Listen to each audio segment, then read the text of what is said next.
Ontem nós tomamos um tempo para iniciar esse encontro que tivemos aqui com duas falas.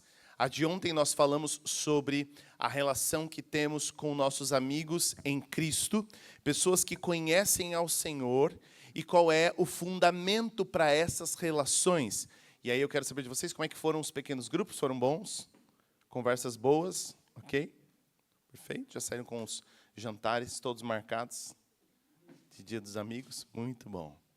Agora eu tenho uma pergunta, e aí eu gostaria que você efetivamente levantasse sua mão, para a gente conseguir ter uma noção disso. Quando ontem eu perguntei a você, eu pedi a você que trouxesse à mente a imagem de um amigo, o melhor amigo, alguém com quem você pudesse contar, alguém que você soubesse que, se você precisasse, essa pessoa estaria lá. Quantos pensaram em alguém que é um não cristão? Pode levantar uma de suas mãos. A Xi, apenas? Muito bom. Sim, a Si, pensou também? Legal. A Solange também. Mais alguém? Um amigo que não conhece a Cristo? E não se preocupe, eu não vou chamar vocês à frente para orar, tá bom? Tá tudo certo. É só por uma questão de curiosidade. Muito bom. Quando a gente fala sobre amizades, a gente criou essencialmente ontem uma linha divisória entre relações estritamente com cristãos e qual é o fundamento para essas relações. E perceba, se eu estou usando, como nós tratamos ontem, o sacrifício de Cristo, o serviço e o pedido de Cristo, né, o mandato de Cristo, que amemos os nossos irmãos, os nossos amigos, dando a vida por eles, e que isso é uma demonstração de amor sem igual, e que por meio desse amor o mundo saberá que somos filhos de Deus. Eu preciso partir do pressuposto que os dois lados estão acordados sobre esse mesmo referencial teológico, não é mesmo? Porque para que a minha amizade com a Vivi seja uma amizade em torno da pessoa de Cristo e tendo a obra de Cristo por mecanismo ajustador dessa amizade, eu preciso ser amigo de Cristo e a Vivi também. Porque o que dissemos ontem é que antes de sermos amigos entre nós, antes de nos relacionarmos entre nós, nós nos relacionamos com Cristo, que é o que faz com que nos relacionemos. Não nossas afinidades, não nossas particularidades e preferências, mas a amizade que temos com Cristo. Somos amigos de Cristo e Cristo é a figura unificadora de nossas relações. Inclusive, falamos ontem que o grupo de pessoas ali que caminhava com Cristo era um grupo muito divergente, um grupo muito diferente. Eles eram pessoas de contextos diferentes, com convicções diferentes, com experiências diferentes, com pecados. Eles traziam pecados diferentes, eles eram de classes econômicas diferentes. Gente que, em outra situação, não se uniria. Ok? E sinalizamos ontem também a lembrança de que, via de regra, pessoas que não têm a Cristo, ou idealmente as que têm a Cristo não deveriam fazer isso, tendem a se unir às pessoas ou por necessidade, por comodidade, elas estão recebendo algo nessa relação, então elas precisam dessa relação, é uma relação de interesse, portanto elas se aproximam e se fazem amigas ou algo do gênero, ou é uma relação de benefício por proximidade. Então eu acho a Joelma divertida, eu gosto de gente divertida, nos tornamos amigos. Eu acho o Paulo meio sisudo, eu não gosto de gente sisuda, eu não me torno amigo do Paulo. Eu gosto de futebol, a Bruna gosta de futebol, claramente, né, Bruno? Nós dois gostamos de futebol. Nós nos aproximamos por conta do futebol. O outro não gosta, não me aproximo. Temos os mesmos gostos, os mesmos hobbies. Então, são aproximações por similaridade. Mas o que os textos que nós lemos ontem sinalizam é que o mecanismo unificador a partir da direção de Jesus Cristo é a obra de Cristo. E é uma obra de sacrifício, uma obra de devoção, uma obra onde você está disposto a sacrificar a vida pelos seus amigos. E como falamos ontem, dificilmente você precisará pular na frente do trem por um amigo. Espero. Mas, muitas vezes, para que você tenha uma amizade bíblica, você precisará fazer sacrifícios. Abrir mão de coisas, incluir coisas, abandonar pecados, fazer esforços, gastos de energia, gastos de tempo, gastos de recursos. Não tem o microfone? Está chegando? Para que você possa fazer a manutenção dessa amizade. Mas a pergunta então é, como é que ficam nossas amizades fora de Cristo? Elas então estão lançadas ao léu, à sorte, seja o que Deus quiser? Qual é o princípio norteador da Escritura para amizades e relações sem Cristo? Onde Cristo não é um mecanismo norteador, pelo menos para uma das partes. Porque se você decide ser amigo de alguém que não conhece a Cristo, não tem como você exigir dessa pessoa que ela tenha respostas cristãs se ela nem a Cristo conhece. Esse é um dos grandes problemas dos cristãos, né? Os cristãos têm expectativas expectativas santificadas a respeito de gente que não foi nem justificada. A gente tem expectativas de que não cristãos tenham comportamentos santos se eles nem a Cristo conhecem. Isso aí é errar no básico, né? Se a gente não tem alicerce, muito menos teremos parede, telhado e assim por diante. Então não tem como eu esperar que o meu amigo que não conhece a Cristo do trabalho, o meu familiar, o meu colega conhecido da academia, do bairro, do prédio, o dono da padaria que não conhece a Cristo, que eles respondam a essas relações a partir da pessoa de Cristo. Eles não conhecem a Cristo. Então eles não vão usar Cristo como mecanismo norteador para isso. Mas nós podemos caminhar em relação a essas pessoas com nortes claros da Escritura. E nós vamos hoje, mais uma vez, usar alguns textos, mas eu quero ler com você um texto primeiro e principal para essa oportunidade agora da manhã, que é Marcos 12, de 29 a 31. Marcos capítulo 12, versículos 29, 30 e 31. O texto diz assim: Amarás o Senhor teu Deus e amarás o teu próximo como a ti mesmo. Jesus respondeu: o mandamento mais importante é esse: ouça, ó Israel, o Senhor nosso Deus é o único Senhor. Ame o Senhor, seu Deus, de todo o seu coração. Esse é o mandamento mais importante, Bia, não o primeiro mandamento. Tá bom? Para você memorizar. Ame o Senhor, seu Deus, de todo o seu coração, de toda a sua alma, de toda a sua mente e de todas as suas forças. Jesus está aqui resumindo o que há de mais importante a ser observado na lei de Deus. O segundo é igualmente importante: ame o seu próximo como a si mesmo. Nenhum outro mandamento é maior do que esses. Então, Jesus está ali numa discussão com as pessoas no seu entorno, fariseus, também seus discípulos estão ali ouvindo, e a questão é quais são as coisas mais importantes a serem guardadas. Jesus está fazendo um resumo. Sabe quando você está ali em momentos de emergência, só pode salvar o que é absolutamente essencial? Jesus está aqui salvando o que é absolutamente essencial, dizendo que eles precisam, em primeiro lugar, amar a Deus de todo o coração, toda a alma, toda a mente, todas as forças, ou seja, com tudo que você é, pode e considera ser, ame a Deus acima de tudo, ok? E em segundo lugar, ame o seu próximo como você ama a si mesmo. Nenhum outro mandamento é maior do que esses. E aí, para responder essas pessoas sobre, então, quem seria o próximo? Quem é a pessoa que eu devo amar? Em Lucas 10, 29, o texto diz que o homem, porém, querendo justificar suas ações, perguntou a Jesus: e quem é o meu próximo? E então Jesus conta a parábola do bom samaritano para demonstrar o que Jesus considerava ser o próximo. Nós não vamos aqui ler a parábola do bom samaritano por inteiro, talvez você conheça, muito provavelmente conhece, mas resumindo ela em poucas palavras, um homem estava ali à beira da estrada, ferido, ele foi assaltado, ferido, estava machucado, e aí passam alguns homens que tecnicamente deveriam fazer algo a respeito, um levita, um sacerdote, pessoas que cuidavam e conheciam a lei de Deus, que deveriam fazer alguma coisa a respeito desse homem, e nada fazem. Mas quem passa e faz alguma coisa a respeito desse homem jogado ali é um samaritano.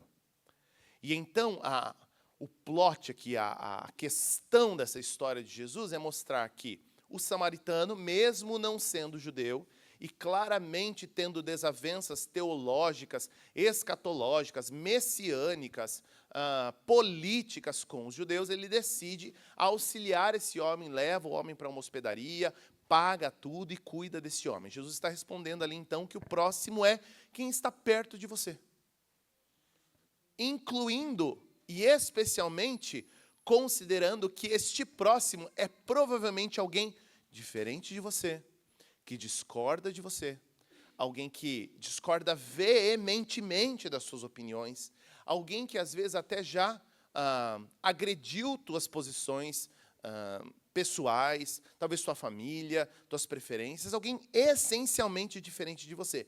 Essa é a pessoa para quem Jesus quer que a gente se mova e se interesse.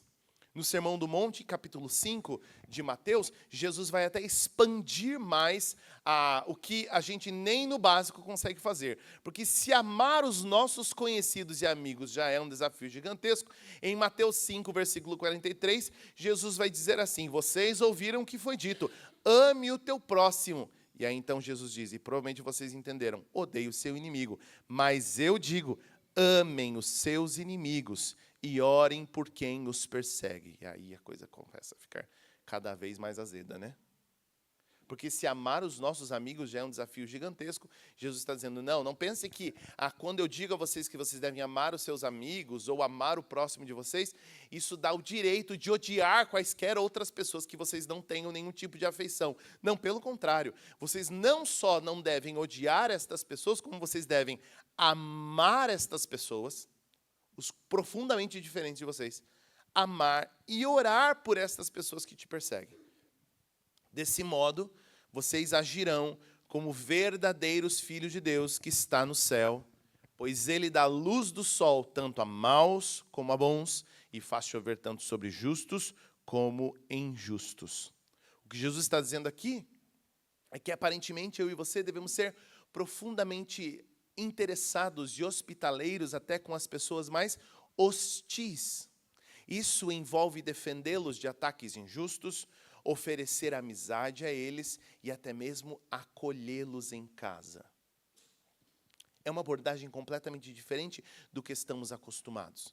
A gente tem uma tendência muito forte de polarizar as coisas, criar linhas muito claras, e quem está para lá da linha, nós nos damos o direito de odiar estas pessoas. Mas não me parece que essa é a abordagem da Escritura. Ao mesmo tempo, pode ser que você tenha um perfil muito mais receptivo. E nessa abordagem receptiva a pessoas que não conhecem a Cristo, as suas posturas pareçam ser conivência ou até mesmo aprovação dos maus atos daqueles que não amam a Cristo. Mas isso não necessariamente é curado quando eu e você colocamos essas pessoas para longe.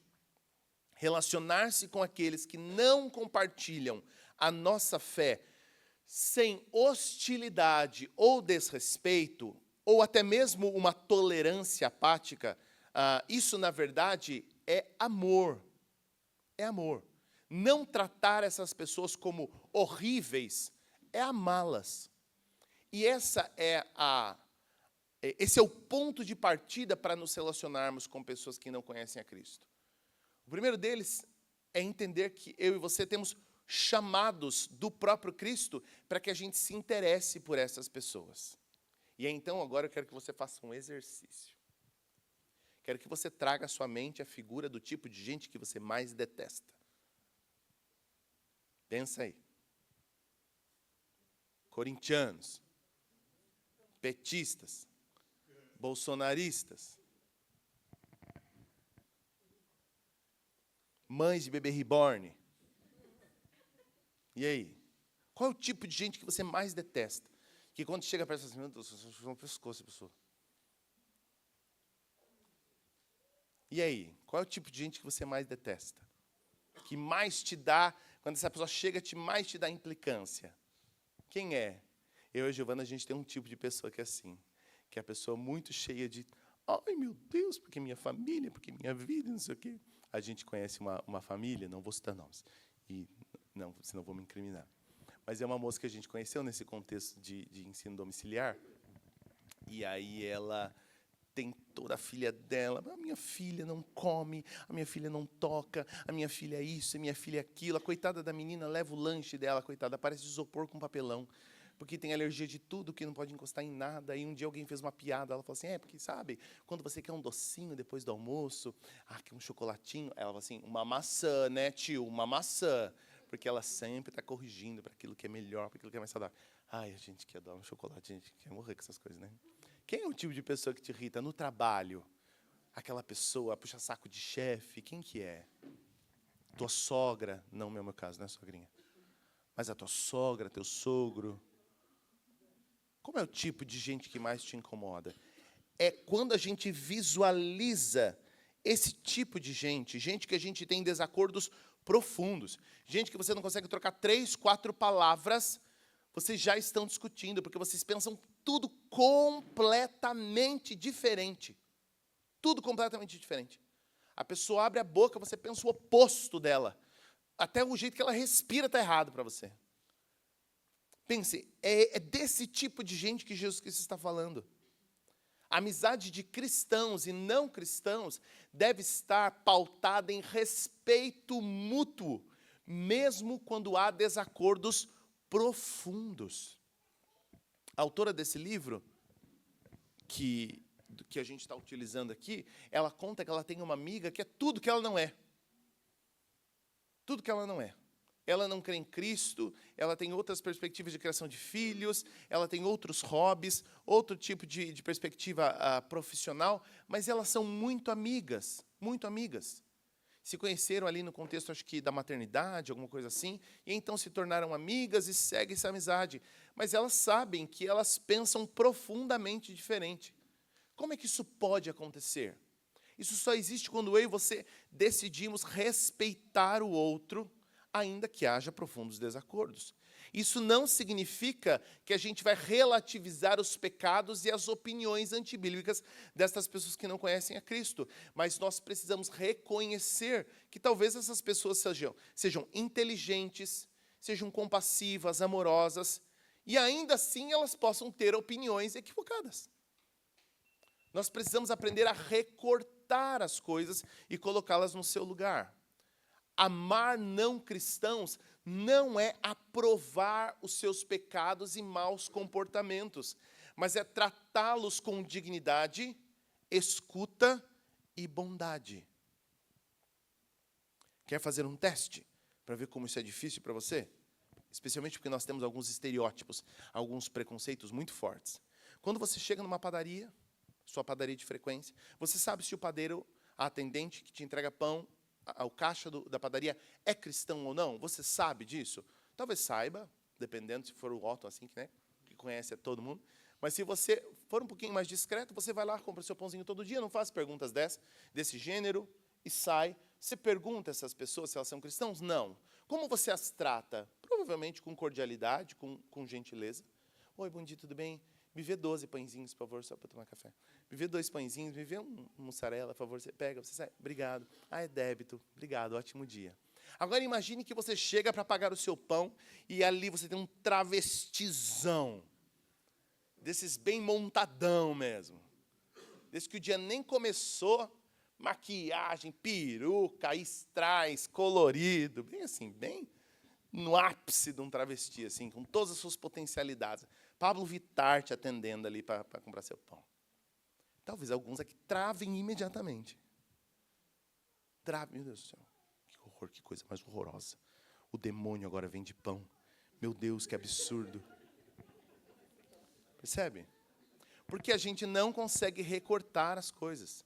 Para nós automaticamente, porque as pessoas, e claro, alguns pecados são mais espalhafatosos do que outros, né? Alguns pecados são mais escandalosos do que outros. Você não consegue saber, olhando apenas para um padeiro, se ele joga no bicho, se ele bate na esposa, se ele é mal pagador, se ele é desonesto, se ele é mentiroso. Mas olhando para um travesti, para um transexual, você não precisa de grandes esforços para notar que ali há questões a serem observadas. Mas o ponto é, a gente não consegue fazer recortes de entender que ali há um ser humano com seus pecados, com seus desafios em relação à Escritura, e, ao mesmo tempo, uma pessoa. Um ser humano como qualquer outro. Como eu e você. E se nós pautarmos as nossas relações em respeito mútuo, nós trataríamos essas pessoas das mesmas maneiras como tratamos quaisquer outras pessoas. Quaisquer outras pessoas. Você desceu no metrô Consolação, já começa a ver os bonezinhos vermelhos. CUT. Ah, meu filho. Tem gente que já chegava já dando voadora. Mas será que necessariamente porque alguém tem uma perspectiva política que não te agrada, da qual você não concorda, necessariamente essa pessoa não presta. Ela é um lixo, ela é completamente desprezível, ela precisa ser explodida, destruída da terra. Será mesmo? Alguns estão assim, sim. Será realmente que nós precisamos demonizar as pessoas simplesmente porque elas não conhecem a Cristo e não têm a fé que nós professamos? O que não quer dizer que precisemos persuadir essas pessoas de maneira respeitosa. 1 Pedro 3,15 vai dizer, em vez disso, consagrem a Cristo o Senhor como o Senhor da sua vida. E se alguém lhes perguntar a respeito da sua esperança, estejam sempre preparados para explicá-la. A abordagem de relação intelectual, até evangelística, para com pessoas que não conhecem a Cristo e têm seus pecados, têm seus desafios, é sempre humilde e genuinamente respeitosa. Genuinamente respeitosa. Porque a esperança não está em mudarmos alguém, mas em colocarmos essa pessoa em contato com o Cristo que muda as pessoas. Porque essa já é a perspectiva delas. Elas já acreditam e esperam que qualquer contato que você faça, você que é de uma igreja, sempre será para trazê-la para a sua igreja. Para dizer a ela o que ela pode ou não pode fazer. Ah, não quero nem conversar com você, porque eu sei que você vai falar que eu não posso isso, eu não posso aquilo. Não, perceba, é a primeira ideia que a pessoa tem da relação que ela terá com o cristianismo, e muitas vezes é o cristianismo que nós replicamos. Pense comigo, em último sentido, o que é que esse indivíduo que se reconhece como mulher, ou seja lá o que for, ele precisa? Em primeiro e em último sentido, conhecer a Cristo. Todas as outras coisas serão desdobramentos do Cristo conhecido. Da mesma maneira que o padeiro, que não aponta e nem sinaliza nada ali assando o seu pãozinho, ele não mostra que ele é mentiroso, que ele é desonesto, que ele é preguiçoso, que ele trai a esposa, seja lá o que for, ele também precisa de Cristo. E Cristo produzirá as suas transformações. Portanto, o que apresentamos às pessoas com hospitalidade e amor é a Cristo Jesus. E quando fazemos estas coisas, nós efetivamente criamos uma plataforma genuína e fluida para a comunicação do Evangelho. Ou você realmente acredita que as pessoas com as quais você discute no trabalho veementemente, tentando defender o seu Cristo, que nunca pediu para você defendê-lo, mas que você fica lá brigando por conta do nome da sua igreja com as pessoas no seu trabalho, elas realmente, ao fim dessas discussões, vão falar assim, olha, verdade, você me convenceu. Por isso que eu gosto de crente, porque eles convencem a gente belezinha das coisas. Agora eu quero ouvir sobre o seu Jesus. Não, quanto mais você fala, mais ela te odeia. Quanto mais você defende a sua igreja, quanto mais você defende o seu Deus, mais ela te odeia, mais ela te detesta. Perceba, é um grande desafio, é praticamente o segredo da coisa, você aprender a temperar a proatividade, a iniciativa de comunicar o Evangelho com a gentileza e a humildade de saber que a outra pessoa do outro lado não é uma porta, que ela não é um retrato de todo o pecado do universo, que ela não é a pior pessoa do mundo, que ela consegue assimilar as coisas que você está falando, se você disser de maneira gentil, educada e interessada, preocupada com o que ela é como indivíduo, antes do que tentar vencê-la e ponto final. Paulo deixa claro que não há problema em conviver com não cristãos, inclusive comer com eles. Olha o que diz o texto de 1 Coríntios 10, 27 e 28. Se um descrente os convidar para uma refeição, aceitem o convite se vocês quiserem. Comam o que lhes oferecerem, sem questionar nada por motivo de consciência. Mas se alguém lhes disser, essa carne foi oferecida a um ídolo, não comam por respeito à consciência da pessoa que os avisou. Olha a construção lógica aqui de Paulo. Paulo está dizendo o seguinte, relacionem-se à vontade com pessoas que não conhecem a Cristo, sem nenhum tipo de restrição. Inclusive, participem dos ambientes sociais, comam com essas pessoas. Se vocês não forem informados de nada, e qual é o contexto aqui de serem informados sobre algo? É porque nós estamos vivendo um momento aqui histórico onde era muito comum que as comidas nas casas, né, as refeições compartilhadas nas casas, tivessem, em muitos contextos, relacionadas com adoração a deuses pagãos. Elas foram consagradas a deuses pagãos, portanto, aquela comida é uma espécie de celebração a esse Deus, é uma comida que provém desse contexto. E o que Paulo está dizendo é, se vocês não souberem de nada, vai para cima. Entendeu? É quase como o que os olhos não veem, o coração não sente. Come sem pensar duas vezes, porque não há nenhum problema efetivamente. Agora, se vocês souberem que essa comida é sacrificada aos ídolos, não comam. E não é não comam porque vocês vão passar mal e Iemanjá vai entrar dentro de vocês. Vai dar uma piriri do mal em vocês. Não. Não comam porque a pessoa que ofereceu a comida e que disse que aquela comida é oferecida a ídolos, ela pode confundir as coisas e achar que você está compartilhando das convicções idólatras e pagãs dela. Ou seja, é quase como se Paulo estivesse dizendo, convivam livremente com não cristãos. Agora, tomem cuidado, porque determinadas situações e experiências com esses não cristãos podem dar o tom de que vocês estão aprovando esse comportamento. Porque vocês sabem o que está acontecendo ali. Vamos pensar numa situação hipotética aqui. Digamos que você tem, e eu vou usar de novo esse exemplo, que é um exemplo bem caricato, bem fácil de perceber. Digamos que você tenha um familiar que é homossexual. E ele tem o seu namorado, a sua namorada, que também é homossexual naturalmente, né? E eles querem ir jantar na sua casa, almoçar na sua casa, você vai almoçar na casa deles. E você faz isso sem nenhum tipo de problema. Não é porque você jantou com uma pessoa que tem desafios homoafetivos, que tem questões homoafetivas, que necessariamente você está aprovando esse comportamento. Agora, perceba, imagine que um dia essas duas, decidem se casar. E eles vão celebrar uma união entre um homem e um homem, uma mulher e uma mulher. E você é convidado para essa festa. Se você vai a uma festa dessas e compartilha disso, perceba, você não está indo desavisado. Ai, gente, era casamento. Achei que era uma janta só. Cheguei aqui e descobri que era casamento.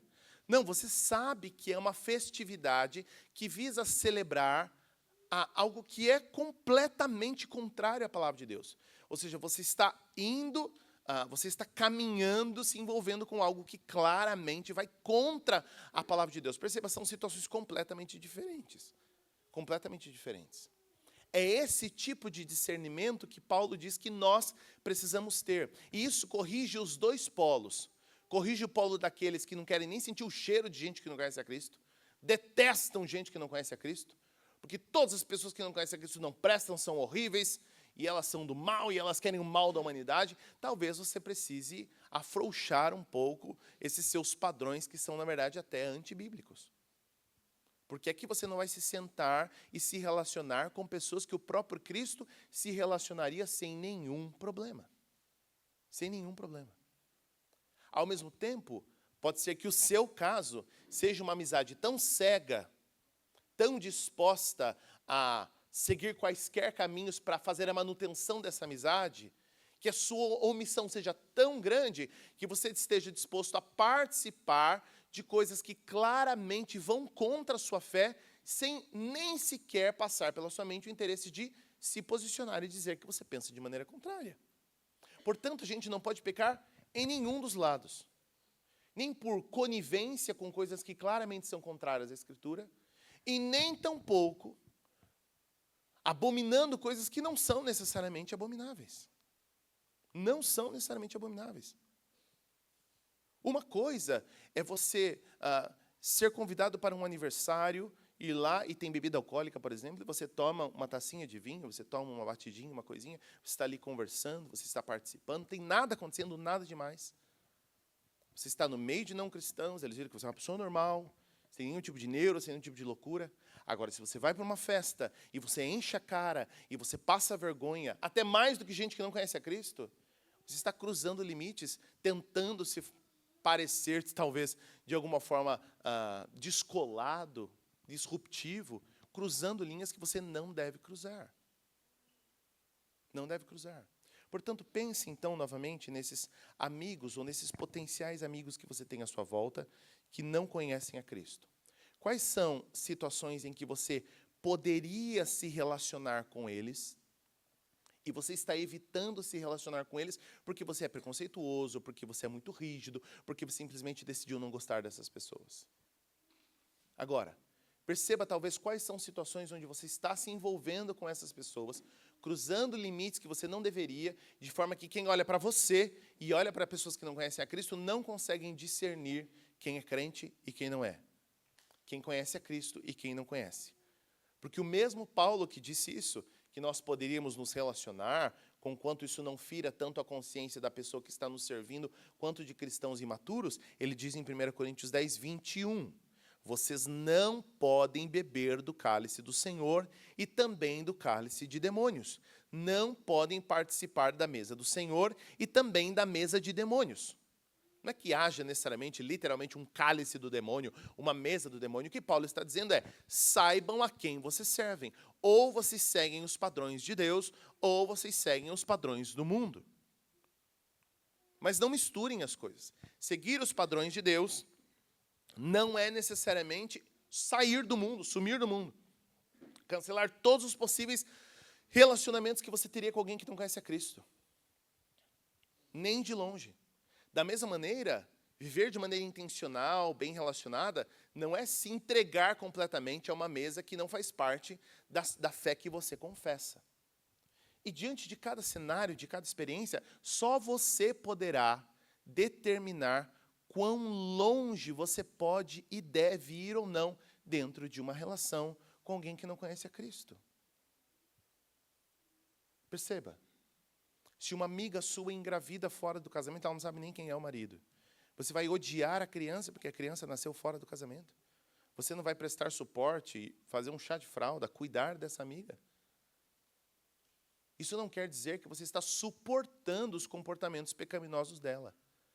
Da mesma maneira, diante das melhores oportunidades, você deve sinalizar para ela que esse comportamento faz mal a ela, faz mal àquela criança e, em último sentido, fere o caráter de Deus. Fere o caráter de Jesus Cristo. Na mesma medida que a pessoa diz, não, mas é minha amiga, eu defendo ela, eu estou ao lado dela, está mais ao lado dela do que do lado do próprio Cristo. Está mais interessado em defender os seus queridos do que defender a Cristo. Pense, há buracos mais profundos nesse poço. Há uns tempos atrás, eu e Giovana estávamos conversando sobre a relação com nossos próprios filhos. Pense. Se você tem um filho que não conhece a Cristo, e não conhece porque você não pregou a Cristo para ele, mas ele decidiu não conhecer a Cristo, o Espírito não converteu esse coração, ele é um ímpio, como acontece em muitos cenários. Qual é o tipo de relação que você terá com esse filho? Até onde você vai e até onde você não vai por ser teu filho? Pense, provavelmente é uma das pessoas que você mais ama no universo, mas ao mesmo tempo é alguém que não ama a Cristo. Imagine que ele chegue em casa e diga que está tendo práticas completamente antibíblicas e quer te convidar para participar delas e celebrar. Afinal, você é a mãe, afinal, você é o pai. O que é que você fará? São situações muito mais próximas de nós. Primos, irmãos, parentes, gente que é do nosso cotidiano, o melhor amigo da faculdade, o vizinho de porta. Gente que quer ter a nossa presença em suas vidas, mas que para nós, muitas vezes, essa presença precisa ser muito bem avaliada. Tanto para que haja mais intencionalidade ou afastamento, se necessário. Isso dificulta mais, a coisa engrossa mais, quando a gente está falando de imoralidade sexual. Especialmente porque o nosso tempo, de algumas centenas de anos para cá, decidiu-se que pecados sexuais eram pecados piores, pecados mais problemáticos, quando não necessariamente. Mas, via de regra, nós não temos tantos problemas de nos relacionar com o fraudulento, o mentiroso, o fofoqueiro, o chato, o desagradável, mas com pessoas que têm desafios de moralidade sexual, via de regra, aí nasce-se toda uma problemática, né? Toda uma tensão em torno disso. Mas olha o que Paulo está dizendo em 1 Coríntios 5, 9 a 11. Ele está proibindo a amizade não com pessoas do mundo, mas com cristãos que afirmam ser cristãos e têm comportamentos antibíblicos. Olha o que ele diz. Quando lhes escrevi antes, disse que não deviam se associar com pessoas que se entregam à imoralidade sexual. Com isso, não me referi a descrentes que vivem em imoralidade sexual, ou são avarentos, ou exploram os outros, ou adoram os ídolos. Vocês teriam de sair deste mundo para evitar pessoas desse tipo. É Paulo falando. O que eu queria dizer era que vocês não devem se associar a alguém que afirma ser irmão, mas vive em imoralidade sexual, ou é avarento, ou adora ídolos, ou insulta as pessoas, ou é bêbado, ou explora os outros, nem ao menos comam com gente assim. Olha que interessante. Muito claro, né? Não tem mais como querer mais clareza do que isso. É muito comum que cristãos tenham aversão a qualquer tipo de gente que tenha pecados como esses todos descritos aqui, mas Paulo está dizendo, eu não falei para vocês pararem de se relacionar com essas pessoas. Para parar de se relacionar com essas pessoas, precisam sumir do mundo. E para outro universo. Isso não é possível. Agora, o que eu quero que vocês façam é que vocês não se relacionem com gente que se diz cristão e pratica todas essas coisas descritas aqui. Ele é tão incisivo que ele diz, nem ao menos comam com gente assim. Percebe?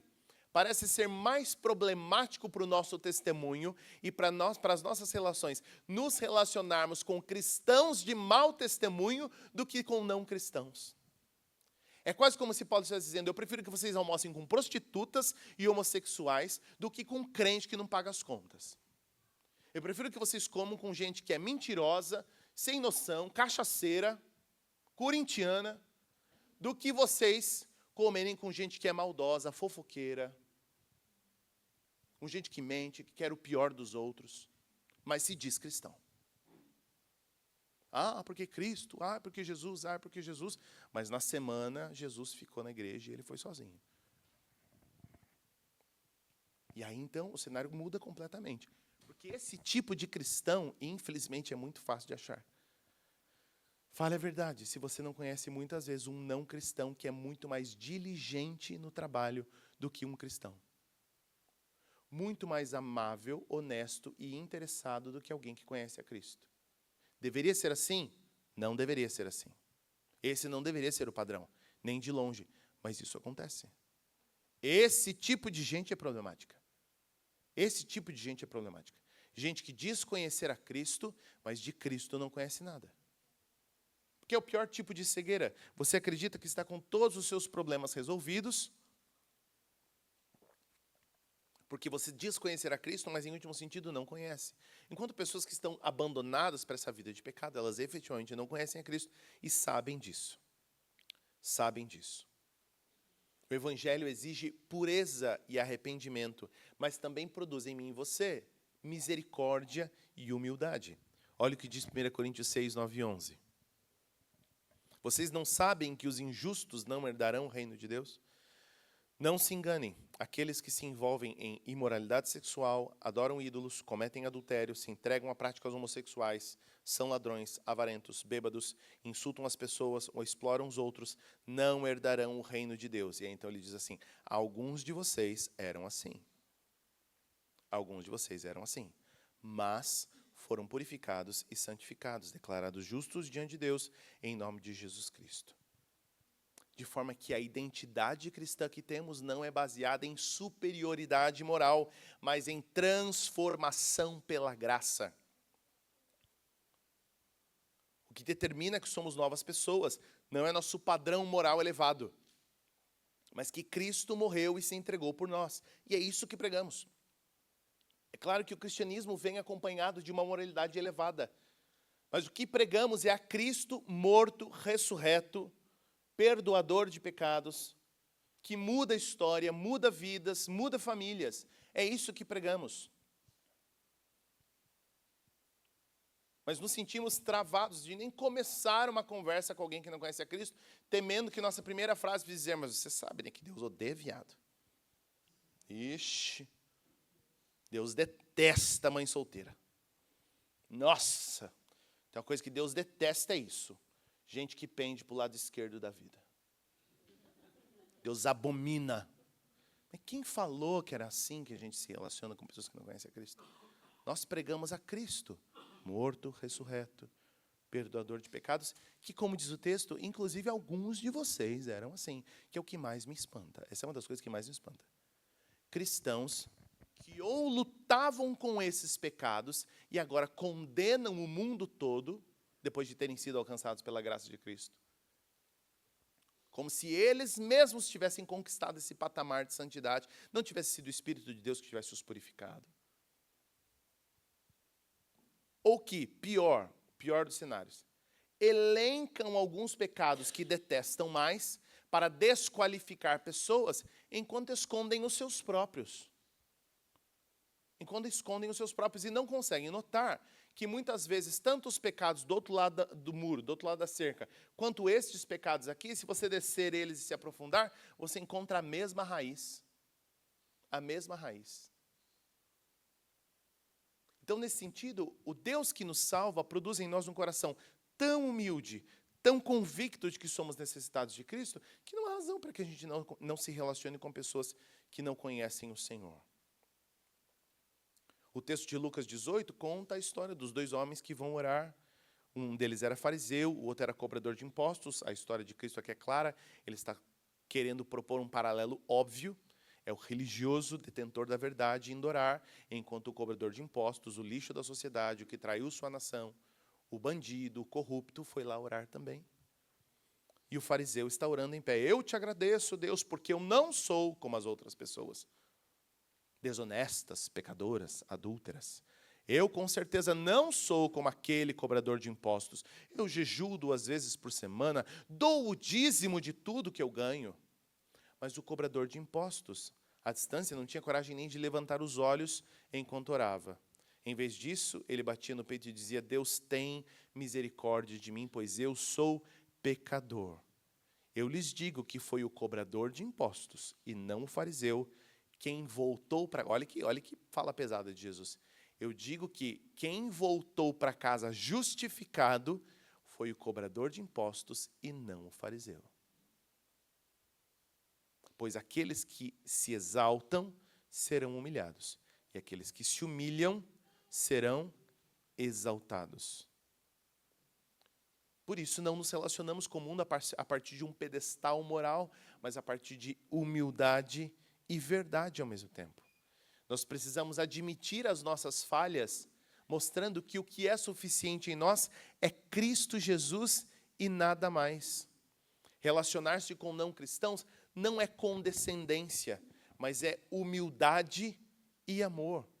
E perceba, em último sentido, meu irmão, esse é o mecanismo pelo qual pregamos Cristo ao mundo. Por que para mim é tão caro que estejamos falando aqui sobre amizades não cristãs? Porque se amizades cristãs já são profundamente desafiadoras, gente que confessa o mesmo Deus que nós, imagine com gente que não conhece a Cristo. Mas esse é o mecanismo pelo qual nós mostramos a graça do Evangelho que também nos alcançou, porque também nós somos pecadores. Portanto, diante disso, a questão é, qual é o caminho que você precisa seguir? Quais são os passos que você precisa trilhar? Para onde você precisa caminhar para que você possa ter um bom relacionamento com pessoas que não conhecem a Cristo? Talvez você seja dessas pessoas que abominam completamente pessoas que não conhecem a Cristo. E algumas categorias, então, nem se fala. Meu querido irmão, em que momento você colocou no seu coração de que você é superior a estas pessoas? De que você é melhor do que elas? De que o Cristo que te alcançou precisou de menos esforço para te alcançar, porque você é quase uma rosa de Saron, lírio dos vales. Já dizia Ana Paula, você é a princesa aos olhos do Pai. Metade, Jesus salva você metade do caminho, que a outra metade você mesmo fez, porque você é incrível, maravilhoso. Não é o caso. Então pare de ter aversão de gente que tem seus pecados. Porque talvez não sejam os seus pecados, mas Deus precisou te lavar de outros, tão vergonhosos quanto. Tão duros, tão difíceis quanto. Foi o mesmo sangue, o mesmo sacrifício para salvar a você e salvar gente completamente avessa ao cristianismo. Eles já têm uma expectativa de que seremos arredios, especialmente em determinados cenários. Há determinados cenários hoje que eles são tão evidentemente afrontosos à fé cristã que eles já têm uma expectativa de que nós os odiaremos. Eu sigo várias páginas no Instagram que são de debates de cristãos com não cristãos. É uma coisa que ficou forte nos Estados Unidos, agora no Brasil também acontece às vezes. Alguém vai numa universidade, veja essas universidades completamente indiferentes ao cristianismo, né? Seria como ir à USP, por exemplo, aqui no Brasil, e coloca uma bancadinha lá e uma plaquinha: venha debater comigo, eu creio em Deus, se você não crê, venha bater boca comigo, ou eu acredito na vida, não concordo com o aborto, venha discutir comigo. E aí juntam as pessoas e começam a fazer perguntas. Uma das perguntas mais frequentemente feitas à pessoa que está propondo o debate, ali o cristão, via de regra, é a seguinte: Deus ama homossexuais? Essa é uma pergunta frequentemente feita. Por quê? Há uma expectativa natural de que Deus odeia as pessoas que não cumprem com determinados requisitos e, por consequência, os cristãos também o fazem. Perceba, ninguém chega nessas bancadinhas e pergunta assim: Deus ama as pessoas que não pagam seus impostos? Deus ama as pessoas que recebem troco a mais e não avisam a moça do caixa que estão recebendo troco a mais? Deus ama as pessoas que mentem? Deus ama as pessoas que não perdoam? Ninguém faz essas perguntas. Porque há caricaturas que automaticamente parecem tão ferozes ao cristianismo e nós abraçamos essa vestimenta de forma que as pessoas já esperam que sejamos hostis para com elas. De forma que quando as recebemos com carinho, humildade, amor, assim como recebemos quaisquer outras pessoas, nós imediatamente destruímos essas expectativas, esses padrões que se repetem. Portanto, meu querido irmão, se você é dessas pessoas, se você tem essas lutas de aprender a tratar com gentileza, com amor, com o mesmo sorriso que você entrega para qualquer outra pessoa em qualquer outra situação, peça a Cristo que te lembre que você é tão pecador quanto qualquer outra pessoa. Que a mesma gentileza que você oferece à sua família, oferece às pessoas que não são tão gritantemente pecadoras ou que parecem ser mais pecadoras, que você deverá oferecer àqueles que não conhecem a Cristo. Aqueles que têm pecados que são mais visíveis. Seja gentil com a pessoa que se identifica com outro gênero, seja gentil com a pessoa com tatuagem até no olho, seja gentil com um ex-presidiário, seja gentil com um macumbeiro, seja gentil com essas pessoas. Seja cordial, seja disposto, seja servil, assim como você é para com quaisquer outras pessoas. Essa é a exigência de Cristo e do Evangelho. Ao mesmo tempo, talvez o seu caso seja o oposto. Você tem amigos, e às vezes bons amigos de muitos anos, que sequer nem nunca ouviram a falar de Cristo da sua boca. Essa amizade sua é tão intencional que você consegue até fingir que nem cristão é só para se aproximar dessas pessoas. Há quantos anos, meses, há quanto tempo você se relaciona com determinadas pessoas que gostam de você, te ouvem, gostam da sua opinião, querem saber o que você pensa, mas que todas as vezes que surge uma oportunidade de falar da graça de Cristo, esse é o ponto. A oportunidade de falar da graça de Cristo, você se esquiva, ou porque você tem vergonha, ou porque você tem medo, ou porque você não quer ser excluído, você não quer passar de fundamentalista, ser taxado de chato, e fica perdendo as oportunidades de ser firme em amor, graça, humildade e misericórdia, mas firme com aquilo que a Escritura exige. Talvez esse seja o cenário da sua própria casa. Há pais que não querem perder o apreço dos filhos e não têm coragem de dizer a verdade da Escritura a seus próprios filhos, com medo de perder deles o apreço. Eu prefiro ter o meu filho perto de mim, perto de você e da condenação eterna. Amar as pessoas ser gentil, cordial, interessado, intencional em relação a elas, não quer dizer que não apontaremos os pecados que elas têm no momento certo e na hora certa. Muito dificilmente você sofrerá de apenas um desses dois polos. Muito provavelmente. Talvez o maior definidor das suas escolhas seja, na verdade, o tipo de gente com a qual você se relaciona. Porque se esse não cristão for muito legal, você tenderá a ser tentado a não dizer a ele as coisas que você precisa dizer. Agora, se esse não cristão for insuportável, você tenderá a odiá-lo e se sentir justificado no seu ódio e no seu afastamento, que afinal ele nem crente é. Esse povo que nem crente é. Saiam de perto de mim, esses impuros. Não quero nem dentro da minha casa. Talvez você tenha os dois cenários dentro da sua realidade. De forma que, para que a gente possa terminar e caminhar aí, então, para as nossas perguntas em pequenos grupos, guarde algumas coisas. Primeira delas, relacionar-se com não cristãos é ser íntegro no testemunho e firme nas convicções. Nossas convicções não mudam, porque são pessoas que gostamos mais, porque são situações que nos convêm. Nossas convicções permanecem firmes. Relacionar-se com não cristãos é viver com amor sacrificial, hospitalidade e humildade. E aí, então, há um desafio pesado para você, meu querido irmão. Pensa nessa pessoa mais insuportável que você imaginou lá no começo da pregação. Considere fazer um jantar para recebê-la em sua casa. Não um jantar para terceiros e você convida ela por tabela. Convide ela. Falou, eu fiz um jantar. Quarta-feira você pode jantar em casa para você. Vamos lá conversar, falar da vida. Desafio, né? Não é para pôr veneno na comida. Seja intencional e verdadeiro. Relacionar-se com não cristãos é evitar sincretismo, mas também rejeitar o orgulho espiritual. Sincretismo é tentar fazer um bem bolado entre a sua fé e os pecados dessa pessoa e criar uma terceira via. Metade de suco de laranja, metade de mata-rato, e a gente cria um drink final, que continua matando do mesmo jeito. Isso é sincretismo. Da mesma forma, rejeite o orgulho espiritual. Eu sou superior. Eu sou melhor. Eu estou acima. Não, você só está onde está porque Cristo decidiu te amar, porque você é tão miserável quanto. E relacionar-se com não cristãos é apontar para Cristo como única esperança, com mansidão e respeito. Aproximar-se das pessoas que não conhecem a Cristo é ambiente para falar dele. Não da sua igreja, não dos seus preconceitos, não começar a conversa dizendo, porque você vai ter que parar de fazer isso. Porque você precisa abandonar isso ou aquilo. Não, mas é uma plataforma para falar de Cristo.